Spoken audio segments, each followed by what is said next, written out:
ஒரு காலத்தில் அயான் என்ற ஒரு நல்ல மனம் கொண்ட சிறுவன் இருந்தான்.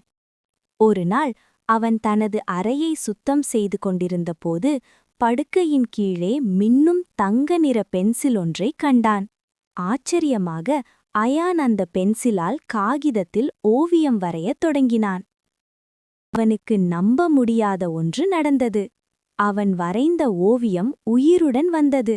அயான் ஒரு குட்டி நாயை வரைந்தான். அந்த நாய் காகிதத்திலிருந்து குதித்து வந்து வாலையாட்டியது. அயான் மிகவும் மகிழ்ந்தான். அவன் மரங்கள், பூக்கள், பறவைகள், பொம்மைகள் என பலவற்றை வரைந்தான். அனைத்தும் உயிர் பெற்று அசைந்தது. ஆனால் அந்த பென்சிலுக்கு ஒரே ஒரு விதி இருந்தது.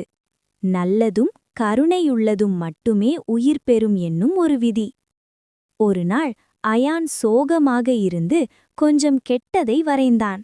உடனே பென்சிலின் ஒளி அணைந்துவிட்டது. அயான் உணர்ந்தான்.